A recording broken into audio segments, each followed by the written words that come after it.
You ever have one of those days where the universe just seems determined to remind you you're not actually in control?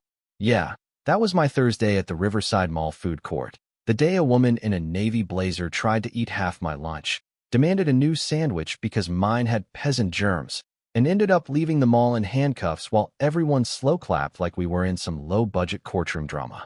You think you've seen entitled people before, but trust me, you've never met Patricia Blackstone. It started out so normal, too, which is always how these stories go, right? I'm David Caldwell, just a regular guy, project manager, grind-it-out type, and every Thursday I treat myself to the best damn Italian sub in town at Porto's Deli. I just settled into my favorite corner table with my $12 prosciutto and mozzarella sandwich, the kind where the bread's still warm and the meat's sliced so thin it's practically see-through.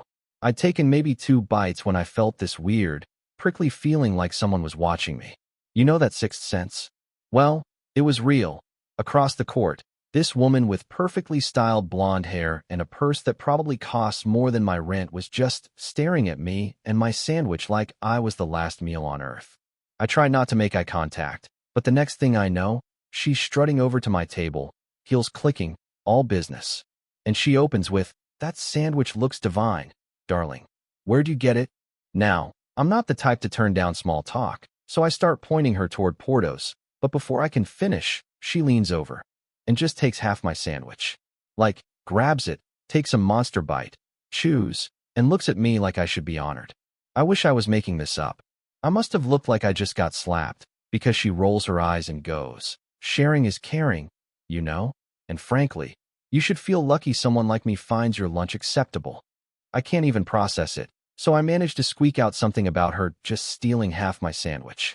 She shrugs, takes another bite, then sets the thing back on my tray like it's garbage, and declares it far too pedestrian for her refined palate. Oh, and by the way, now it's contaminated by my peasant germs, so she's demanding I go buy her a new sandwich. Extra prosciutto, no onions, because apparently she's allergic. At this point, I'm trying to figure out if I'm on some hidden camera show, but no, she's dead serious. I tell her, as politely as I can while steam is coming out of my ears, that I'm not buying her anything, and honestly, she owes me $6 for the half she just inhaled. That's when her face goes from, "I'm better than you," to, "How dare you, purple." She whips out her phone, starts recording, and begins this Oscar-worthy performance about how I'm harassing a woman in need. She claims she's got low blood sugar, and if I don't help, she might faint, and my refusal is basically assault. Now other people have their phones out, recording the scene like it's the food court's main event. Patricia, yeah, I learned her name real fast, starts clutching her chest, declaring she'll call 911 if I don't provide sustenance, and begins scribbling notes about me in a little notebook, muttering about legal action and intentional infliction of emotional distress. I'm honestly wondering what universe I've stumbled into. That's when Marcus, the owner of Porto's, walks over. If you've ever met a guy who's seen it all, it's Marcus. 15 years running this deli. He's got the patience of a saint.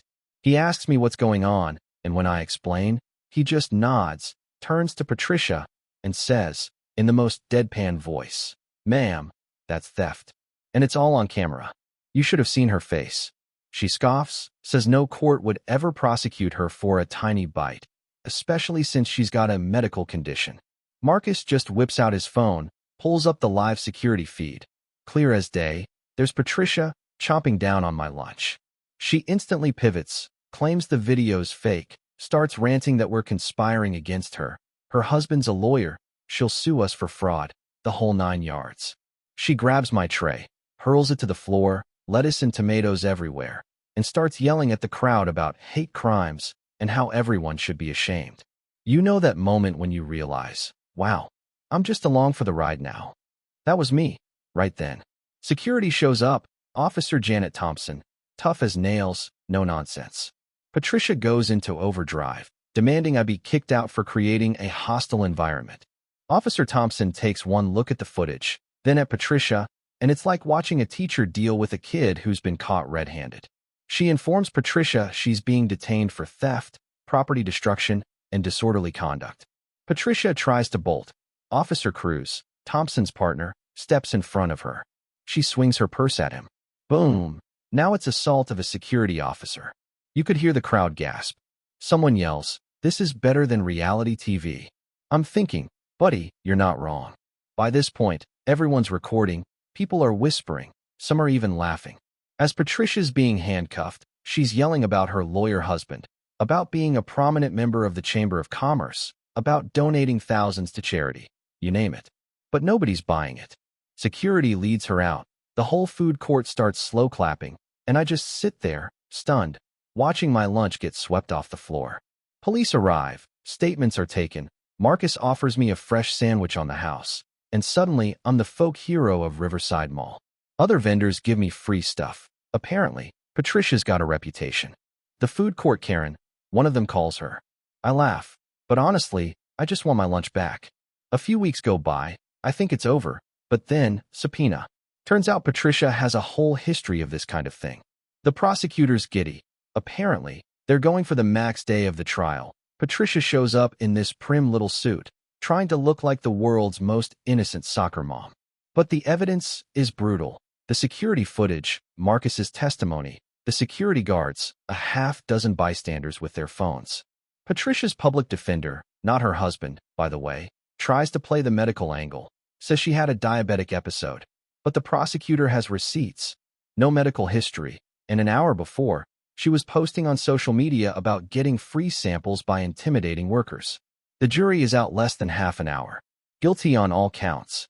The judge, who clearly has zero patience for this kind of thing, sentences her to 30 days, suspended, but she's got to do 200 hours of community service at a local food bank, pay $2,000 in fines, pay me $48 for my sandwich, plus emotional distress. Still not sure how they calculated that. $300 to Marcus for lost business, and another $1,500 in court costs. Then comes the kicker, lifetime ban from Riverside Mall and every restaurant inside. She can't come within 500 feet of Porto's, or me, for that matter. And just for good measure, she gets added to a countywide watch list so restaurants know she's trouble. You'd think that'd be enough, but as the judge is reading the sentence, more restaurants come forward, steakhouse, sushi place, even a bakery, all with their own Patricia horror stories. Her lawyer's whispering. Her face is cycling from denial to panic. When the judge announces the total fine, $4,348, she gasps, clutching her purse like they might repo it right there in court.